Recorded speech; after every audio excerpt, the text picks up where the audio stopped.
নমস্কার বন্ধুরা, আমি রণদীপ। হিস্ট্রি দর্পণ এডুকেশনাল চ্যানেলে আপনাদের সকলকে আবারও স্বাগত।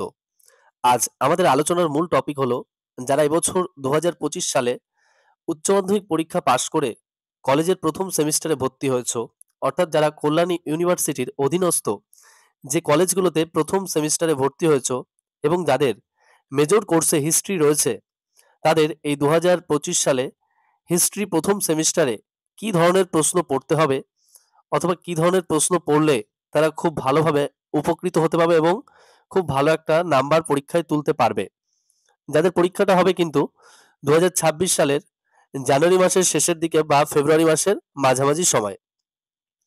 তা প্রথমে একটু বলেই দিই তোমাদের, তোমরা যারা এই চ্যানেলে নতুন আছো অবশ্যই চ্যানেলটিকে সাবস্ক্রাইব করে নোটিফিকেশন অন করে রাখবে এবং এই চ্যানেল থেকে যে হুবহু 100% কমন পাওয়া যায় তার কিছু নিদর্শন রয়েছে আগের ভিডিওগুলোতেই, যেগুলো তোমরা কল্যাণী ইউনিভার্সিটির মেজরের কোশ্চেন সার্চ করে দেখে নিতে পারো।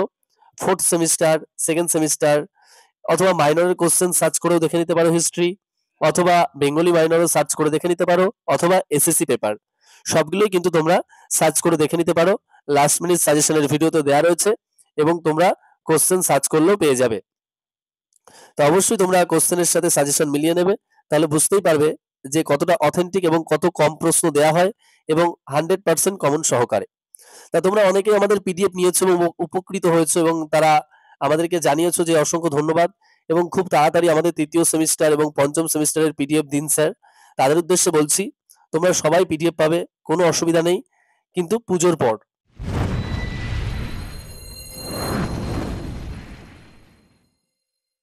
আর কারো যদি মনে হয় যে আমরা অফলাইন ব্যাচে পড়তে চাই, তাহলে অবশ্যই তোমরা আসতে পারো। যদি কেউ রানাঘাট শাখা হয়ে আসতে চাও তাহলে অবশ্যই রানাঘাট স্টেশনের পর কালিনারায়ণপুর এবং তারপরই বিননগর আছে। বেরিনগর স্টেশনে নেমেই 5 মিনিটের হাঁটা পথ অথবা টোটো করে 2 থেকে 3 মিনিট লাগবে। আর কেউ যদি ভাবো কৃষ্ণনগর লাইন থেকে আসতে চাও তাহলে অবশ্যই কৃষ্ণনগরের পরে জালালখালী, বাতকুল্লা, তাহেরপুর, তারপরেই বিননগর। সে বিননগর থেকে টোটোতে করে 5 মিনিট এবং হেঁটে 2-3 মিনিট। আর কেউ যদি ভাবো যে মাঝদিয়া, আরামঘাটা এই সাইড থেকে আসতে চাও তাহলে অবশ্যই মাঝদিয়া থেকে যদি কেউ আসতে চাও ওই সাইড থেকে, তাহলে আরামঘাটা স্টেশনে নেমে আরামঘাটা থেকে অটোতে করে 10 মিনিট লাগবে। বেরিনগর উচ্চ বিদ্যালয়ের পাশে আমাদের অফলাইন ব্যাচ রয়েছে এবং প্রতিটা সেমিস্টারের মাইনর এবং মেজর হিস্ট্রি অফলাইন ব্যাচ কিন্তু অ্যাভেলেবেল রয়েছে আমাদের। তোমরা যে কোনো মুহূর্তে আসলেই পড়তে পারবে অফলাইন ব্যাচে। আমরা কিন্তু অফলাইন ব্যাচ প্রতি বছরই সবসময় পড়িয়ে থাকি। আর এই অথেন্টিক যে তোমাদের জন্য আমাদের তৈরি করা সাজেশন, এই সাজেশনটা শুধুমাত্র তোমাদের কথা মাথায় রেখেই কিন্তু তৈরি করা। এবার অনেকেই আমরা দেখেছি যে আমাদের সাজেশনের মূল্যের সাথে তারা একটু টাকার ক্ষেত্রে দর কষাকষির মতো করতে চেয়েছো। তাদের উদ্দেশ্যে বলছি, আমরা কিন্তু সেরকম ভাবে পিডিএফ দিয়ে থাকি না। তোমাদের জন্য একদম অথেন্টিক এবং একদম স্বল্প মূল্য রাখা হয়েছে। তোমরা এমনকি এমনও গ্যারান্টি দেওয়া হয়েছিল তোমাদের যে যদি কোনো প্রশ্ন কমন না আসে বেঙ্গলি মাইনর অথবা আরো দু একটা এরকম কিছুতে বলা আছে, তাহলে 4 ডবল এমনকি 2 ডবল টাকাও রিটার্ন করা হবে, এমনও বলা আছে। তাহলে বুঝতেই পারছো আমাদের নোট বা সাজেশনের অথেন্টিক জিনিসটা কতটা গুরুত্বপূর্ণ বা কার্যকরী। না হলে কিন্তু আমরা এই ধরনের কথা বলতে পারতাম না। আর এই কথাগুলো আসলে শুরুর আগে ভিডিও বলা উচিত আমার, এজন্যই তোমাদেরকে আগে থেকে জানিয়ে রাখলাম। তা তোমরা একটা জিনিস মাথায় রাখবে যে আমাদের থেকে যারা ক্রয় করেছো তারা কখনো কোনোদিন ঠকবে না বা ঠকেনি। তাই তোমরাও যারা পিডিএফ ক্রয় করতে চাও অবশ্যই আমাদের ডেসক্রিপশনে দেওয়া নাম্বারে তোমরা মেসেজ করতে পারো। আশা করি তোমরাও ঠকবে না, তোমাদের কোনো অসুবিধা নেই। আর আমি এত এই অল্প সময়ে তোমাদের কথা শুধুমাত্র মাথায় রেখে এই সাজেশন কিন্তু তৈরি করেছি। তোমরা সারা সোশ্যাল মিডিয়া ঘুরে কোথাও কিন্তু এখনো পর্যন্ত তোমরা যদি সার্চ করে দেখো হিস্ট্রি সাজেশন কিন্তু কেউ এখনো পর্যন্ত দিতেই পারবে না। আর আমি তোমাদের যে অল্প পরিমাণ প্রশ্ন দেব, আশা করি এর থেকে কম প্রশ্ন এই কল্যাণী ইউনিভার্সিটির আন্ডারের কেউ দিতে পারবে না তোমাদের। আমি আবার বলে দিলাম, তোমরা সেটা মিলিয়েও নেবে এবং পরীক্ষার সময় তোমরা সেটা মিলিয়ে নিয়েছো। এমনকি অনেকে এমনও কমেন্ট করেছো তোমরা যারা থার্ড সেমিস্টার হিস্ট্রি পরীক্ষা দিয়ে এসছো যে দাদা প্রশ্ন কি তুমিই করেছিলে। আসলে প্রশ্ন আমি করিনি, কারণ ওরা এতটাই আনন্দ পেয়েছিল। মগধের উত্থান ছিল আমার স্টার্টিং ফার্স্ট প্রশ্ন হিস্ট্রি মাইনরের এবং লাস্ট প্রশ্ন ছিল চলতে স্বায়ত্ত শাসন ব্যবস্থা। এমনকি থার্ড সেমিস্টার মাইনরের প্রশ্ন সেই প্যাটার্নে এসছে। অসুবিধা নেই, আমি তোমাদের বললাম, আবারও বলছি যে যাদের মনে হবে অবশ্যই তোমরা আমাদের থেকে পিডিএফ ক্রয় করতে পারো। তবে আরেকটা কথা বলে দিলাম যে আবার বলছি, আমরা যে পরিমাণ প্রশ্ন সাজেশন আকারে দেব এর থেকে কম তোমাদেরকে কল্যাণী ইউনিভার্সিটির আন্ডারে কেউ দিতে পারবে না। আর আমাদের নোটের সাথে কারোর নোট কোনোদিনও মিলবে না। আর কেউ আমাদের নোটটা ক্রয় করে অন্য কাউকে দেওয়ার চেষ্টা করো না, তাহলে আমরা বেশি খুশি হব।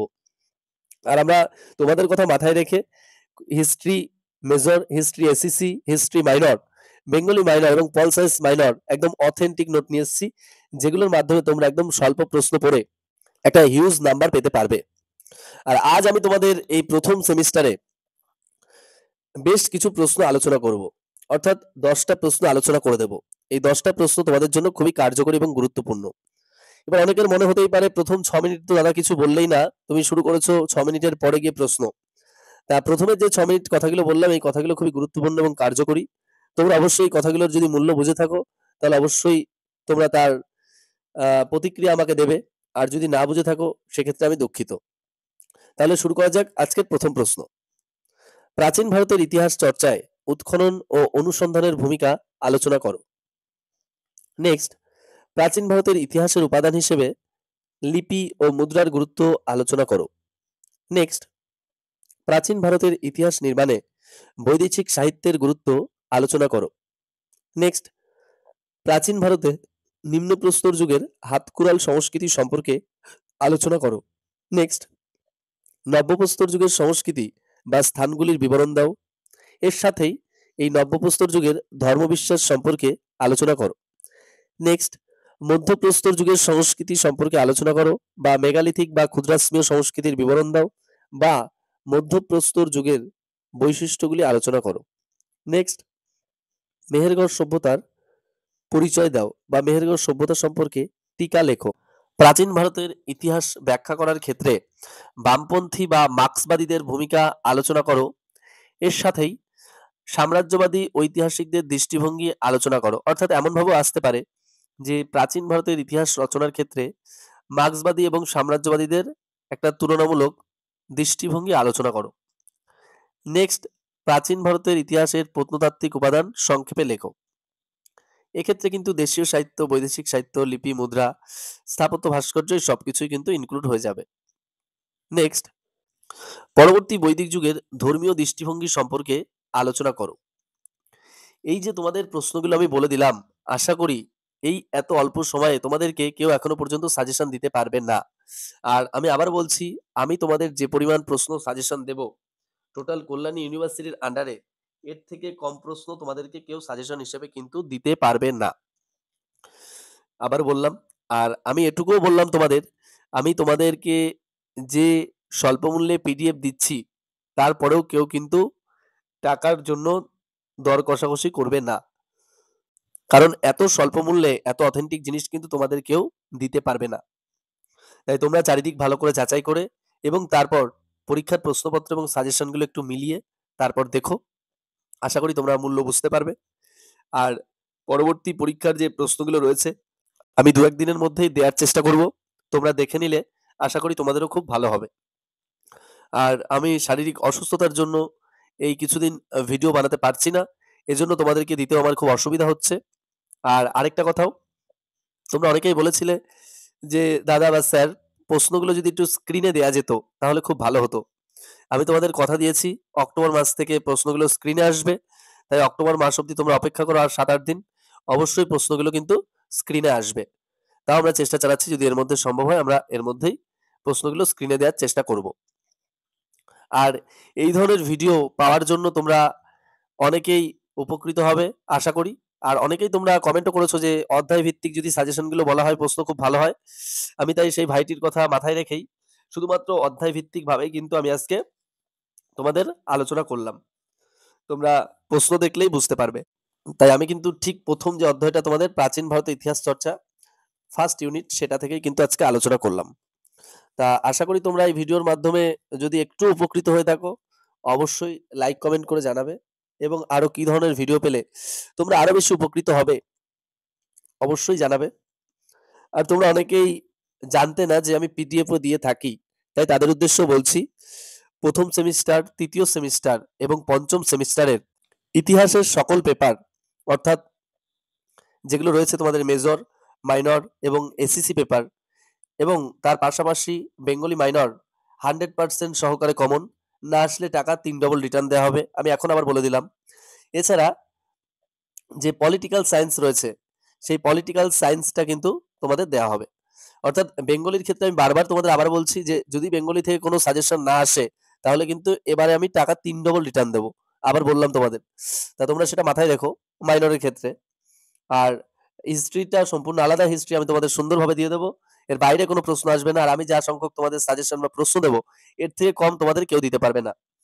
আর অনেকেই জিজ্ঞেস করেছিলে তাদেরও আমি একটু বলে দিই যে দাদা তুমি কি করো বা তুমি কি করছো? তা তাদের উদ্দেশ্যে বলি আমি বর্তমানে কল্যাণী বিশ্ববিদ্যালয় থেকে রেগুলারে এমএ পাস করেছি এবং ডাব্লিউবি সেট কোয়ালিফাইড করি বছর ২ আগে এবং আমি বিএডও কমপ্লিট করি তার সাথে এবং বর্তমানে আমি বেরিনগরে একটা এই হিস্ট্রি দর্পণ কোচিং সেন্টার চালাচ্ছি এবং নিজেও কলেজের জন্য পড়াশোনা করছি। আর তোমরা আরো অনেকেই কমেন্ট করে জানতে চাইছিলে যে অনলাইনে ক্লাসটা কবে থেকে করাবে? তাদের উদ্দেশ্যেও বলছি। তোমরা ২-১ জন করে অনেকেই বলেছো। তোমরা আর কিছুদিন ওয়েট করো। আমাদের যদি সম্ভব হয় আমরা অবশ্যই তোমাদেরকে জানিয়ে দেব। আর পিডিএফ এর জন্যও যারা মেসেজ করেছিলে তাদেরকেও বলি, তোমরা অবশ্যই পুজোর পর একটু কনট্যাক্ট করো। আমরা তোমাদেরকে প্রোভাইড করে দেব। কোনো অসুবিধা নেই। আর আমরা যে রেঞ্জে বা যে মূল্যে দেব, এর থেকে কম মূল্যে আশা করি তোমাদের কেউ দিতে পারবে না এবং সেটা গ্যারান্টি সহকারে দেব। আর এত কম প্রশ্ন দেবো বারবার বললাম সেটা। তোমরা মিলিয়ে নিতে পেরো। হয়তো তোমাদের বন্ধুরাও যদি নেয় কোথা থেকে, সেটাও তোমরা দেখে নেবে। আর কারো যদি মনে হয় যে আমরা অফলাইন ব্যাচে গিয়ে পড়বো, তাহলে অবশ্যই তারা অফলাইন ব্যাচে এসেও পড়তে পারো। কোনো অসুবিধা নেই। সকলকে অসংখ্য ধন্যবাদ ভিডিওটি সম্পূর্ণ দেখার জন্য। সকলে ভালো থাকবেন, সুস্থ থাকবেন। দেখা হচ্ছে পরের ভিডিওতে। ধন্যবাদ।